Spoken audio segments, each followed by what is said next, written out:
WSB. Hi, Sean. I talked to you yesterday. Good. You are fantastic. Thank you. Yes. A great host. Show is radio. Listen to his show. Absolutely, 95.5. One mic.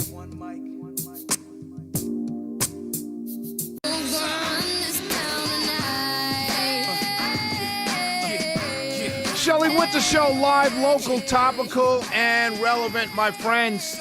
Oh my goodness. We're going to start here tonight. We're going to start here. It's Holy Week, as many of you know.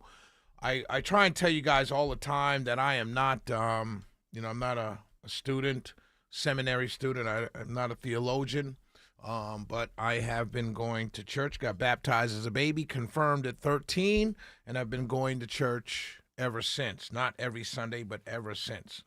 And I've read a lot, and I've gone back and forth, questioning my faith, and finally, several years ago, came to the conclusion that this is where I stand.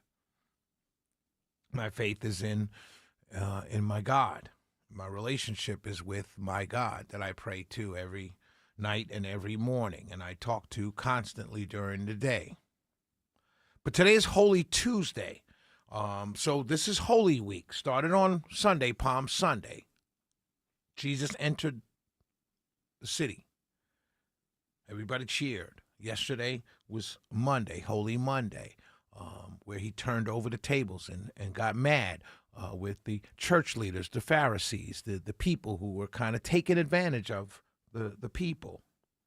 Today is Holy Tuesday, and this is the day where his public teachings, intense public teachings through parables, where he taught in the temple to the Pharisees and challenged them, basically was challenging their authority at the time over the people.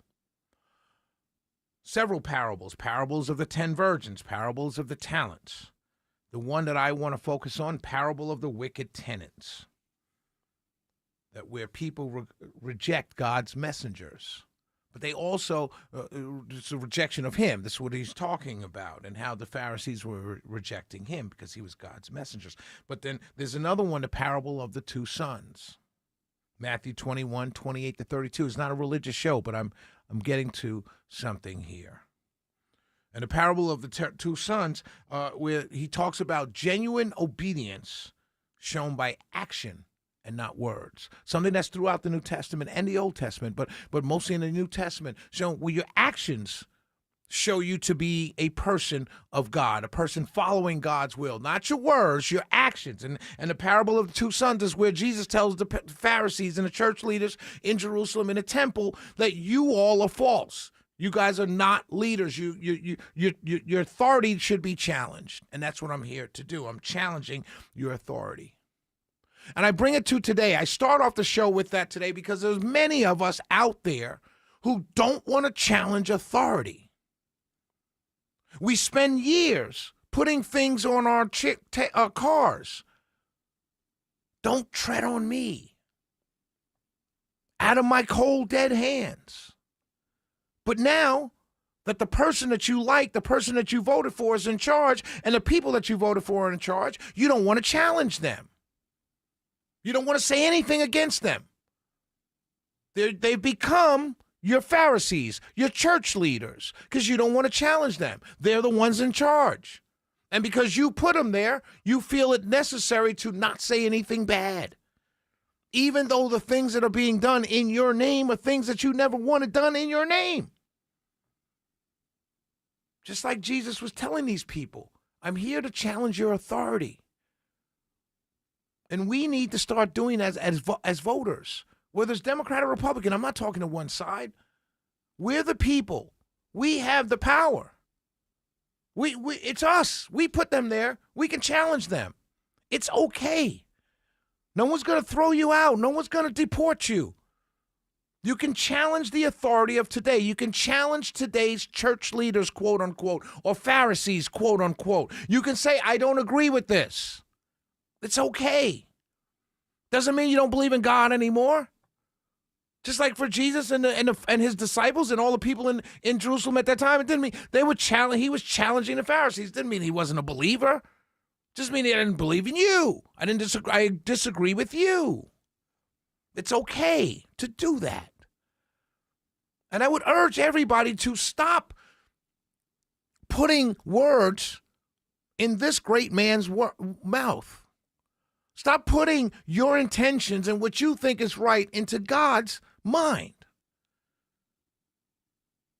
When the Pope said, God will not bless those who wage war, he meant God will not bless those who wage war. He said nothing. He was saying nothing about praying for soldiers. It's disingenuous and an outright lie to conflate the two. The Pope simply said, God will not bless those who wage war. He will particularly won't Jesus in Jesus' name. He was very clear about that. The Pope was. You don't have to be Catholic to understand that. We have to stop doing this. This country was not founded by Christians. It was founded by deists. As a matter of fact, most of the writings of Thomas Jefferson rejected the idea and the supernatural nature of Christianity. Yet we throw around, we are founded as a Christian nation. No, we weren't. Carolyn Levitt just said we were founded nearly 250 years ago as a Judeo-Christian country. No, we weren't. You cannot find a single founding father to use those two words together anywhere by their hands or said by them anywhere. Those two words came together much later on in our history. I don't want religious people running this country. You can have your faith tradition. I have mine. You have yours. I don't care. Go to church every Sunday. But when you start telling me that God wills it, and Jesus wills it, and you're about to go kill people, I got to reject you. I'm going to reject you because you're no different than the Ayatollahs. Just a different religion. And tell me how people celebrating this week, Holy Week, won't pay and won't finance people the least of these.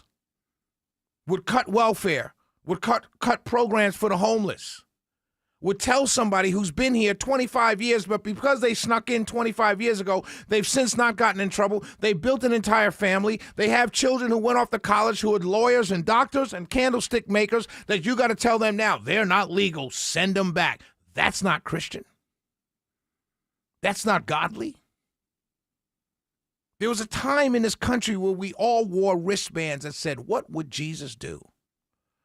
As this Holy Week continues, I would like to ask every single one of you listening to me right now in this opening segment, in every decision that you make, in every post that you make on Facebook and social media, on every political opinion that you have, before you write it, before you put it down, before you say it, ask yourself, what would Jesus do?